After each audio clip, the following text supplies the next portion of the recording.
अभी आप सुने अशोक बोल रहे थे मेरे बारे कि गरीब बोलते रहते हैं कि दया एक शक्ति है।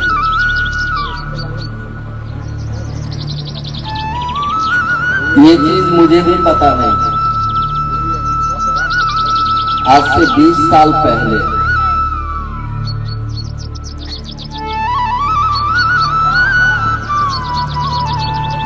मैं साहब के पास बैठा हुआ था पटना में रात में।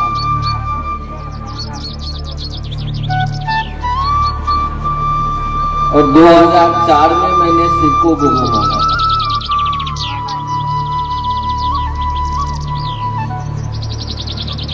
उससे पहले मैं देवघर भी पैदल जाया करता था और भगवती की पूजा करता था। साल में एक बार, ऐसे भगवती की पूजा साल में 4 बार होती है। 2 का पता तो सबको है और 2 का पता बहुत कम लोगों को है और जो जानते हैं वो जल्दी बताते हैं।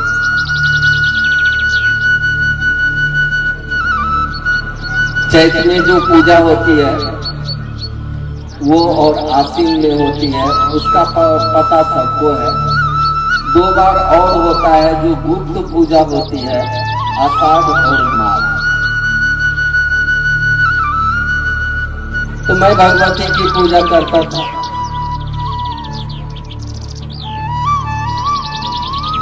महादेव को गुरु मानने के बाद मेरा मन जो है अब उधर जा नहीं रहा। न महादेव की पूजा की तरफ जा रहा है, न भगवती की पूजा की तरफ जा रहा है। आपने देखा है कि भगवती के हाथ में हथियार है। खार है तो तलवार है तो भाला है तो अग्नि है, सारा चीज। तो मैं तो पूजा देखा देखी शुरू किया था। हमारे घर में होती थी, हमसे एक बड़े भाई हैं, वो पूजा करते थे। तो मेरा मन भी ठान लिया कि हम भी इस काम को करेंगे और कर रहे थे। महादेव को गुरु मानने के बाद मेरा मन ही अब नहीं लग रहा है पूजा में। तो मैं क्या करूं? अब न मैं मतलब जल चढ़ाता था, न ही भगवती की पूजा करता था। तो महादेव के बारे में बोला गया था कि महादेव को तो भोला कहते हैं, मतलब भोला वाला है, ये तो नहीं कुछ बिगाड़ेगा। एक भगवती से हमको डर हो रहा था, दुर्गा से डर हो रहा था। ये तो मारे काट कर देती है। तो हम तो पूजा छोड़ दिए, कहीं मार काट शुरू किया तब तो मारिए देंगे। तो मैं डर गया था। आगे में बैठ के भटर भाई मत करिए, मैं तो चुपचाप चले जाइए। मैं एक जगह कहा इधर हाल में बोल दिया एक महिला को। फिर वहां से फोन आया, भैया ओकरा की हो गए। हमने बोल दिया कि आगे से भागिए, हटिए, नहीं तो ठीक नहीं होगा। बोला गया कि मेरे साथ और भी लोग रहते हैं जो आपको दिखते नहीं है, कहीं उठा के पटक दिया तो ठंडा कर देगा आपको। हो गया उसके साथ घटना। रात में 1 बजे में फोन आया, भैया ओकरा बचाई दियो। तो जो आदमी था जो उसको धक्का दे दिया था, मैं उसको डांट दिया, काहे धक्का दे दिया यार, मैं तो आवेश में बोल दिया था। आप समझते नहीं इस बात को, जिस काम को आप कर रहे हैं। आपके पास आपके साथ उनकी कौन कौन सी शक्ति रह रही है।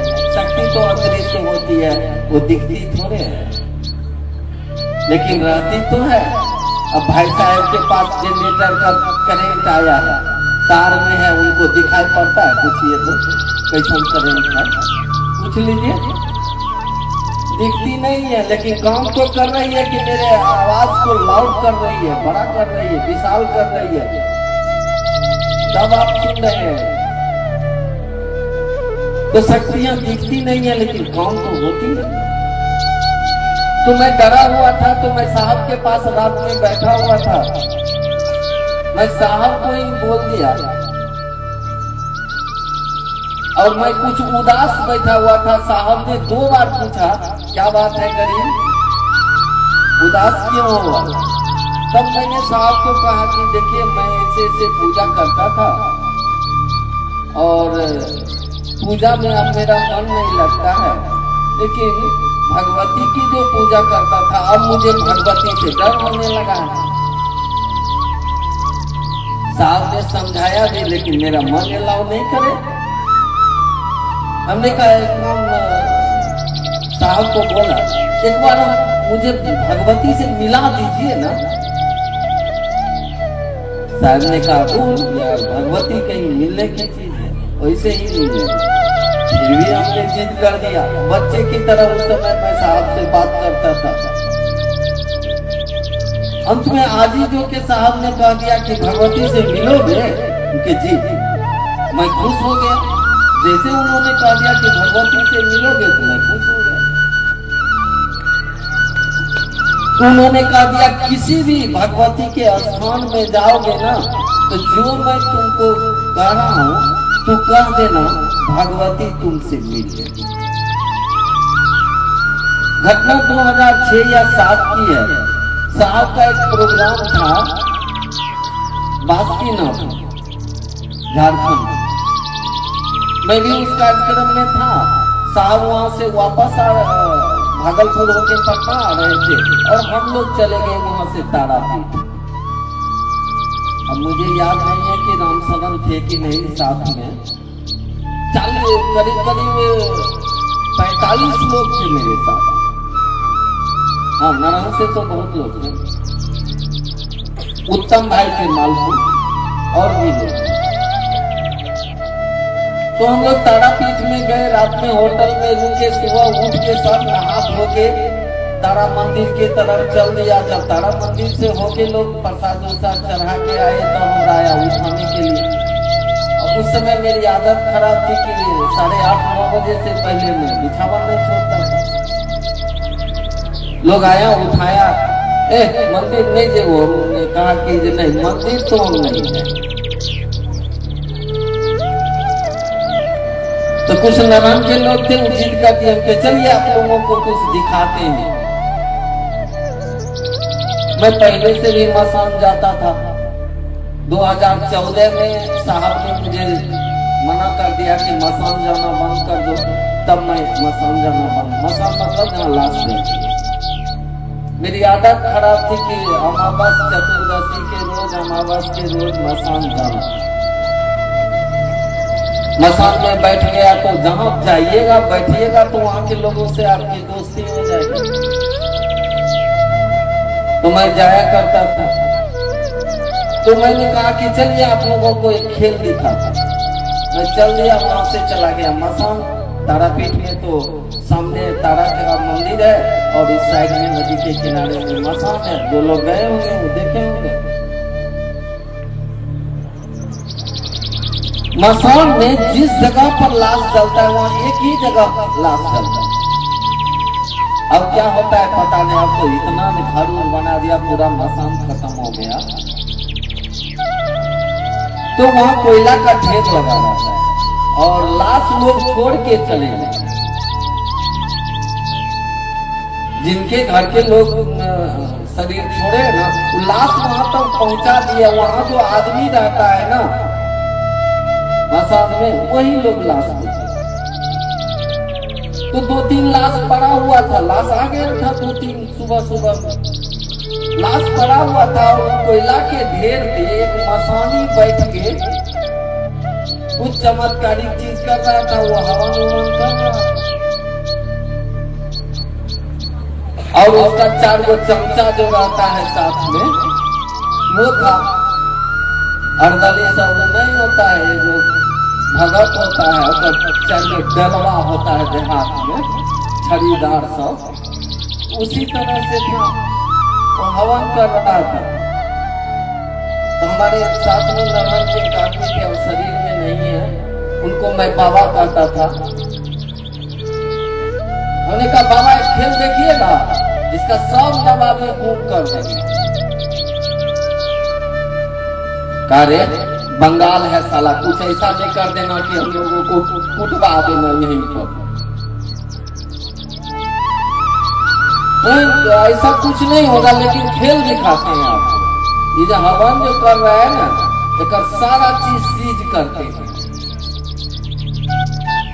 तो हवन का धुआं ऊपर जा रहा था, वो हवन कर रहा था।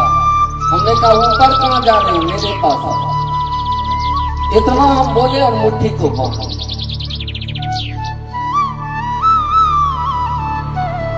वो धुआं ऊपर नहीं जाके और सीधा आ रहा है मेरे बॉडी में, मेरे शरीर में आ रहा है, खत्म हो जा रहा है, आ रहा है, खत्म हो जा रहा है। अब वो देख रहा है कि ये क्या हुआ, धुआं को ऊपर जाना था, सोच रहा है ये धुआं उसके शरीर में जा रहा है।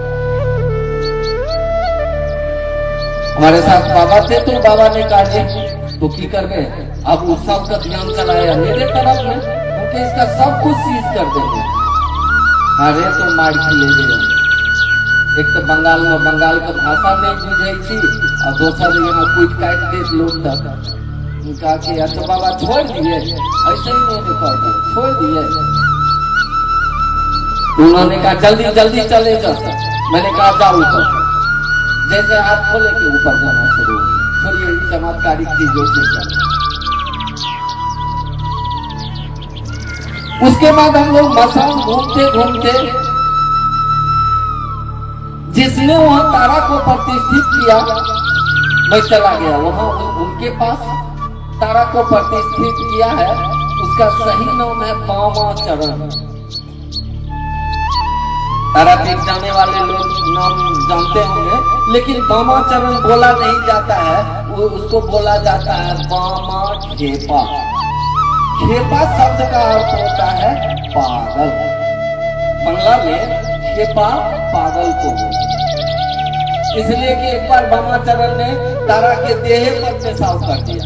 बड़ी मार मारा था लोग उसको, ये करके कि ये पागल है साला, मार के फेंक दिया था उसको, मसान में फेंक। 4 दिन तक पड़ा रहा। चलिए वो लंबी कहानी हो जाएगी, उतना कहानी करनी नहीं है। मैं बाबा के पास गया।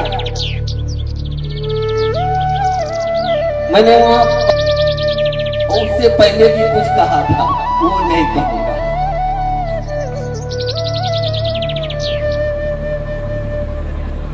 एक अड़हुल का फूल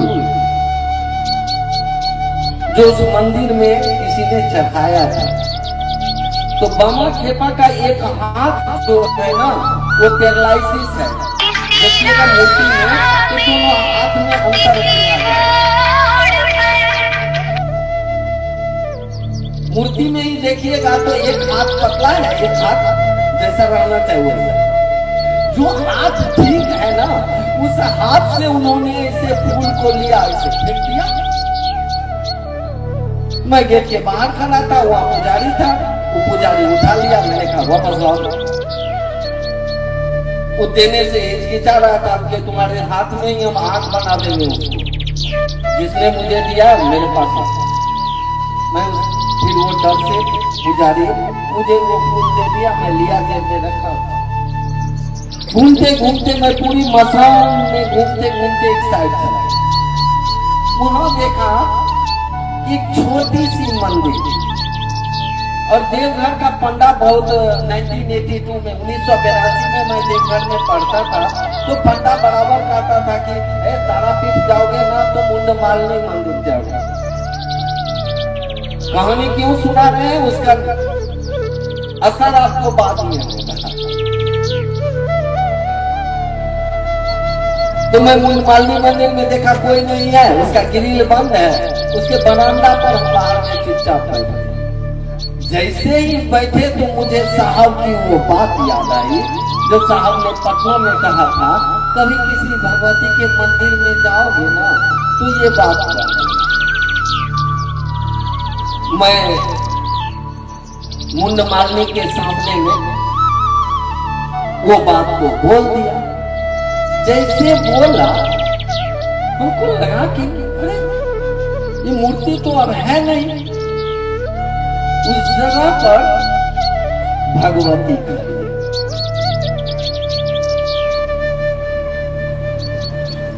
तो मैंने प्रणाम किया और मेरी बात होनी शुरू हुई। ये सब साहब के दया का खेला, मेरा अपना कुछ नहीं है, याद रखिएगा।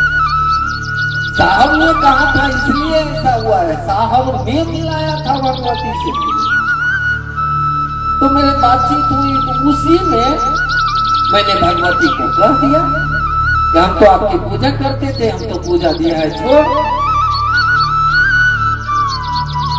तब भगवती ने कहा कि तुम मुझे छोड़ा कहां? हमने कहा हम तो पूजा नहीं करते। कहा पूजा नहीं करते हो तुम हमको छोड़े कहां?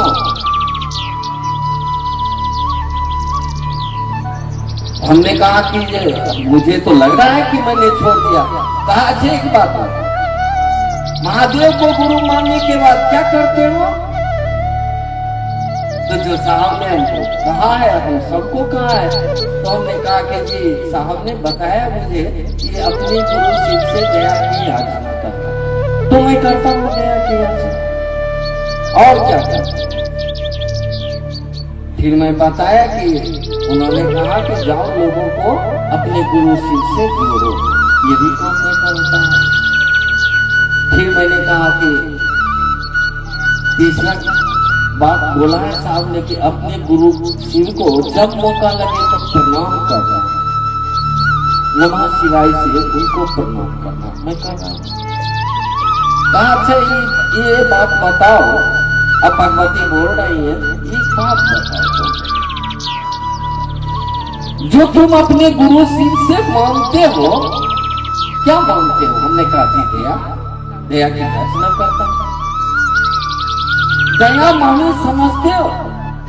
मैंने कहा नहीं, उस समय तो मैं बिल्कुल नहीं आता। महादेव को गुरु माने मुश्किल से 1.5 साल हुआ था या 2 साल हुआ था। मैंने कहा नहीं समझता।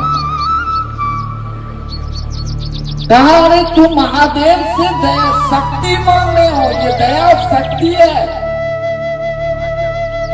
और तुम उस समय भी जो पूजा करते थे, किसकी पूजा करते थे? मैंने कहा दुर्गा की। तो दुर्गा के बारे में जानते हो? हाँ इतना तो जानते हैं। और तब पूछी उन्होंने कि दुर्गा के बारे में क्या? हमके मार्कंडेय पुराण में लिखा हुआ है कि दुर्गा तो शिव की पत्नी है। लिखा हुआ मार्कंडेय पुराण में शंभु भार्या, ये दुर्गा जो है ये शंभु की पत्नी है। तो वहां भी तो तुम शिव से जुड़ के उसकी शक्ति की पूजा कर रहे थे। यहाँ शिव तुम्हारे गुरु हैं और शिव ने ही कह दिया है तुमको कि अपने गुरु से दया की याचना करो। दया तो एक ऐसी शक्ति है जो जीव को शिव बना देती है। जो जीव भाव में भटक रहा है उसको तो सीधा शिव बनाती है, वो शिव से जोड़ देती है, शिव की स्थिति हो जाती है उसकी। तो अशोक जी ने बोला कि गरीब जी बोलते हैं, मैं बोल रहा हूँ भगवती ने बोला। भगवती ने मुझे कहा काफी देर तक, लंबी 20-25 मिनट तक भगवती से बात हुई। और जो लोग 8-10 लोग थे मेरे पीठ पर खड़ा थे। और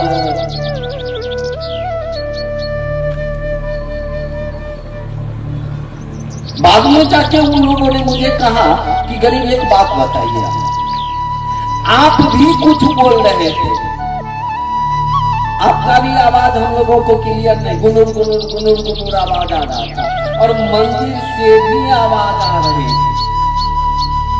ये माजरा क्या था? फिर बाद में मैं होटल में उन लोगों को समझाया, ऐसे ऐसे बात था, साहब ने कहा था। तो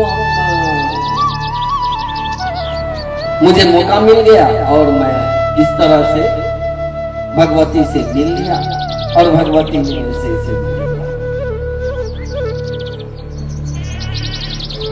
देखिए वो दया की याचना जो है, वो दया एक ऐसी शक्ति है जो जीव को शिव लेकिन शिव होने के लिए हमको आपको थोड़ा सा वक्त लगता है। क्यों वक्त लगता है? कि हम लोग आज से नहीं आए हैं इस दुनिया में, बरसों वर्ष से आ रहे हैं। साहब श्री हरिमंदन का एक कोटेशन आया था, जो कटहल मोड़ में रात के 10, साढ़े 10, 11 बज रहे थे और साहब ने कहा था मंडल सर को, मंडल साहब एक चीज सुनाइए जो मैंने आपको कहा। तो उस रात में बात चली थी, हम 8-10 आदमी मात्र उनके चैम्बर में बैठे हुए थे, रात के करीब 10:30 पौने 11 बज रहे थे। उन्होंने सुनाया था कि बरसों पुरानी मेरी कहानी,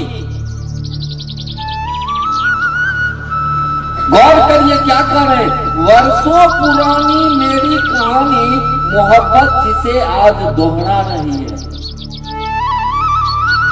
ये जीव और शिव की कहानी वर्षों पुरानी है। हम आज समझते हैं कि हम आज आए हैं, इस जन्म में आए हैं। ये भैया तो हमारे आपके पूर्वजों ने कहा कि 84 लाख योनि, और तुलसीदास तो इस चीज को लिखते हैं कि बड़े भाग्य मनुष्य तन पावा, बड़े सौभाग्य से मनुष्य तन में आता है जीवात्मा। आसान नहीं है मनुष्य तन में आना। वो लिखा हुआ है मानस में, तुलसीदास ने लिखा है, बड़े भाग्य मनुष्य तन पावा, सूर दुर्लभ सब ग्रंथ पावा। सूर मतलब देवता और ग्रंथ, ये सब गा रहा है कि बड़ी सौभाग्य से देवता भी चाहता है कि हमको भी मनुष्य तन मिले, कि हम भी ईश्वर का स्मरण करें और ईश्वर हो जाए। सोचिए, तो हमारी आपकी जीवन यात्रा, जो साहब ने कहा कि बरसों पुरानी मेरी कहानी, वर्षों से ये कहानी चल रही है। इस बार एक प्यार भरा, मोहब्बत भरा माजरा खड़ा हुआ है, जो इसको दोहरा रहा है, जीव और शिव की कहानी को शिव चर्चा के माध्यम से दोहरा रहा है। और जान लीजिए कि तत्क्षण उसी समय मैं साहब श्री हरिंद्रानंद से पूछा क्या, मेरा मन जैसे ही सुना इस बात को क्वेश्चन कर सवाल पैदा हो गया मेरे मन में। मैंने कहा एक बात हम आपसे जानना चाहते हैं, मेरा मन कर रहा है और साहब पढ़ रहे हैं। मैंने कहा साहब को एक बात बताइए कि आपकी ये जो बरसों की कहानी है, क्या इस कहानी में हम लोग भी हैं आपके साथ? देखिए, मेरा मन सवाल करता है और तत्क्षण साहब जवाब देते हैं, आज वही लोग मेरे साथ हैं जो वर्षों से मेरे साथ चले। सौभाग्य है हमारा आपका कि वर्षों से हम लोग यत्न कर रहे थे। तुलसीदास मानस में लिखा है इन चीजों को कि जन्म जन्म मुनि जतन कराई, अंत राम मुख आवत नहीं। कि जन्म जन्म से मुनि लोग जतन करते हैं और मरने के वक्त में राम का नाम नहीं आता है। नहीं हो रहा है ऐसा। सौभाग्य है हमारा आपका कि हम लोग कोई जतन नहीं कर रहे हैं। जिसको जो बुझाता है, खा रहा है, पहन रहा है, रह रहा है, किस जाति का है, किस वर्ण का है, किस खान पान का है, तेरा मेरा है, कि मान सम्मान है, कि रुपया पैसा है, कुछ नहीं, सब कुछ है हम लोगों के साथ। और क्या जतन किए हैं हम आप? क्या कर रहे हैं जतन? अभी ना बात चली कि क्या कर रहे हैं हम लोग शिव के बाद? कुछ नहीं। अब फिर भी शिव का नाम हमारे आपके जुबान पर आ गया, शिव हमारे आपके दिमाग में बैठ गया, इसलिए आप शिव चर्चा में बैठे हैं। अगर शिव न बैठता आपके दिमाग में तो शिव चर्चा तो काफी दिन से हो रही है। कौन किसको पूछने वाला है? महादेव की पूजा तो आदि अनादि काल से भगवती की पूजा होती चली आ रही है। महादेव की भगवती के नाम पर तो इस दुनिया में कौन कुकर्म ने किया है? बोलूंगा तो तकलीफ होगा लोगों को। जाइए जाइए ना महादेव घर में, देख लीजिए ना कौन ऐसा पंडा है जिसके घर में मांस मछली नहीं बनता होगा। मैं रह के वहां पढ़ाई किया हूं, मैं एक एक पंडा को लेता तो है महादेव के नाम पर, क्या जगत में नहीं कर रहा है। मत खोलवाइए, मैं बहुत सारे मंदिर में घूम के बैठा है, छोड़िए इन चीजों को। क्या अरे कम से कम हम शिव को जपते जपते तो शिव जैसा हो रहे हैं ना। हरिनानंद की तो इतनी दया है कि जो महिलाएं कल तक घरों में लड़ाई झगड़ा टोला समाज में ये करती थी, आज तो कम से कम शिव के नाम पर एक जगह बैठ के शिव की बात कर रही है। इतना सौभाग्यशाली बनाया है हरिनानंद ने हमको। आपको जरा नजर दौड़ा के देखिए, और जिस मोहल्ले में अगर सही से शिव की बात हो रही है ना, उस मोहल्ला का वातावरण आप देखिएगा धीरे धीरे धीरे धीरे शांत कलांत होता चला जा रहा है। झगड़ा झंझट फलना ढेकना, ये जाति का, ये फलना का, समाज का, ये देखिए आप धीरे धीरे इसका ग्राफ नीचे जा रहा है। इसलिए कि वह शिव हमारे आपके जान हो गए हैं। अरे जान भी ऐसे भी है, शिव ही हमारे आपकी जान है। लेकिन वो जान जो मुर्दा पड़ा हुआ था, कबीर ने आज से 400 वर्ष पहले कबीर ने कहा था अपने अनुयायी को, साधु रे ये मुर्दों का गांव, मुर्दा बना बैठे हैं हम आप, क्या क्या नहीं कर रहे थे। कम से कम शिव को भजते भजते, शिव को याद करते करते हमारा आपका मुर्दापन तो खत्म हो गया। हमारे आपके मानस पटल पर जो लाखों करोड़ों 60,000 विचार पैदा होता है एक दिन में एक आदमी के मानस पटल पर, और सब मर जाता है, कागो जिंदा रहता है तो कौन कर लेता है। 60,000 हमने आपने अपने मन के पटल को तो मसाज बना लिया। विचार आ रहा है, मर रहा है, आ रहा है, मर रहा है।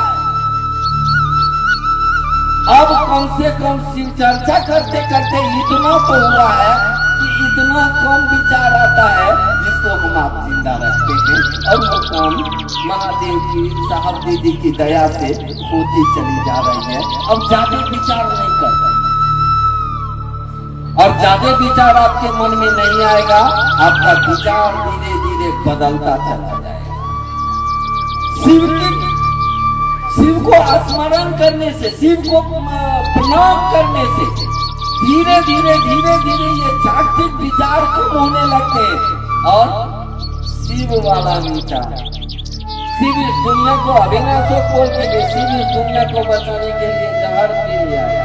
हमारे आपके अंदर में भी वो विचार आने लगता है कि समाज में खुद को दुख सह लेंगे, बगल वाले को दर्द नहीं देंगे। अगर बगल वाले को रात में बहुत ज्यादा पीड़ा है, चिल्ला भी रहा है, तो आप दौड़ के उठ के चले जाते हैं और कहते हैं दीदी ये ना करना ठीक हुई थी। आप कोशिश करते हैं उसको ठीक करने की। ये विचार तो आपने पहले नहीं था, ये विचार आपने जिंदा हुआ कैसे?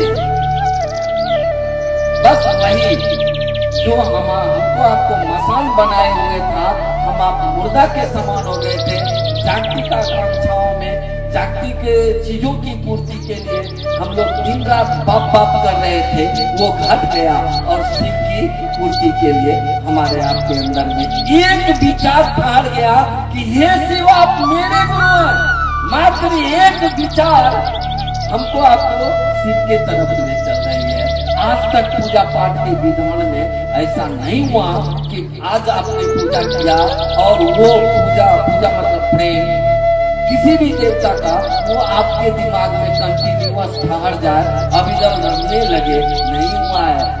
शादी है, घर में सत्यनारायण की पूजा की, आज किया कल के खत्म हो गया, शादी में भी नहीं याद रहता है। लेकिन शिव को गुरु मानने के बाद हरिन्द्रानंद ने क्या याद करा दिया, अब शिव हमारे आपके दिमाग से नहीं उतरते हैं। कमली के घर में लगन है, अब जब लगन का गीत शुरू होगा ना, हे दीदी 5 को पहले शिव चर्चा वाला गीत गाएगा। देखिए अब आपके दिमाग में वो शिव घूम रहा है, उसकी शक्तियां जो जागृत होके घूम रही है। अब तो शिव चर्चा, शादी ब्याह में भी शिव चर्चा का गीत होता है, अच्छी बात है, गाना भी चाहिए। कम से कम एक विचार डाल के हमारे आपके आचरण को, हमारे आपके व्यवहार को, हमारे आपके हर चीजों को धीरे धीरे एक विचार कितने चीजों को ठीक करता है। हमारे साहब कहते हैं कि शिव गुरु की शिष्यता is the type of panacea. अंग्रेजी पेनेसिया मतलब होता है वह दवा जो किसी भी बीमारी में चला तो कम कर जाएगा। उसको हिंदी में कहते हैं राम बाम, नहीं पहले बैठ लोग बोलते ये राम बाम दवाई से तो चला हो बीमारी खत्म हो ही लेते। मैं ये कहता हूँ कि आप शिष्यता को मात्र अपने दिमाग में धारा लीजिए, राम बाम है ये, कितनी बीमारी को ठीक करता है मैं जानता हूँ। कम से कम इस 22 साल में कौन ऐसी बीमारी है कि जो शिष्यता में आके ठीक नहीं हो सकती है। कैंसर जैसे बीमारी भी ठीक होते हैं, माफ करिएगा बोलना नहीं चाहिए, मैंने देखा है। मात्र एक विचार को जिंदा रखिए, जो विचार की बीज साहब श्री हरिंद्रानंद ने हमारे आपके दिमाग में डाल दिया है, उसको जिंदा रखने के लिए मात्र ये सूत्र है कि ये विचार कहीं मर न जाए, फिर हम मृत्यु भुवन में न चले जाएं। यात्रा चली है हमारी आपकी शिव के तरफ, इसलिए फिर वापसी यात्रा मृत्यु भुवन के तरफ न हो जाए। मात्र इस विचार को जिंदा रखिए, उसके लिए सूत्र मिला है कि ये सूत्र का सहारा लोगे, ये विचार तुम्हारे अंदर में जिंदा रहेगा और तुम खुद भी शिव का हो जाओगे। और दूसरा सूत्र जो उसमें डाला गया है, दूसरे को भी शिव बना दोगे। करिए इस काम को। ठंडा का मौसम है, 3:45 बजने के लिए अब चल रहा है। मैं कोशिश करूंगा दूर से मेरी गुरु बनाए, आप लोग सलामत जाइए और महादेव के इस विचार को जो साहब ने दिया है हमको, इसको मरने नहीं दीजिए और लोगों में भी इसका बीजारोपण करिए। महादेव का एक नाम है ज्ञानवापी, जिस पर अभी झंझट चल रहा है।